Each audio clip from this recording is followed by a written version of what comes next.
ഏലിയാവ് ഒറ്റയ്ക്കിരുന്ന് പ്രാർത്ഥിച്ചു. ദാനിയേൽ ഊലായി നദീതീരത്ത് ഏകനായിരുന്നു പ്രാർത്ഥിച്ചു.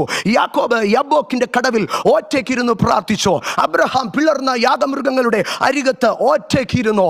ഇസ്ഹാക്ക് വെളിമ്പ്രദേശത്ത് ഒറ്റയ്ക്ക് ധ്യാനിച്ചു കൊണ്ടിരുന്നു. ഹിസ്കിയാവ് ചുമരിന്റെ നേരെ ഒറ്റയ്ക്ക് കരഞ്ഞുകൊണ്ടിരുന്നു. യെരമ്യാവോ കുണ്ടറയിൽ തനിച്ച് ഏകനായി ഇരുന്നു. ഇന്ന് എന്നെ കേൾക്കുന്ന എൻ്റെ അഭിഷക്തന്മാരോട് ഞാൻ പറയട്ടെ, നിങ്ങളുടെ പ്രതിസന്ധികളിൽ 10 പേര് നിങ്ങളുടെ കൂടെ സഹായിക്കാനുണ്ടെങ്കിൽ നിങ്ങൾ ഒരു ലോ ലെവൽ അനോയിന്റിംഗ് ഉള്ള മനുഷ്യനാണ്. നിങ്ങളുടെ പ്രതിസന്ധികളിൽ ഒരു 5 പേർ നിങ്ങളോട് കൂടെ ഉണ്ടെങ്കിൽ കുറച്ചും കൂടെയൊക്കെ ഒരു അഭിഷേകം നിങ്ങളുടെ കൂടെയുണ്ട്.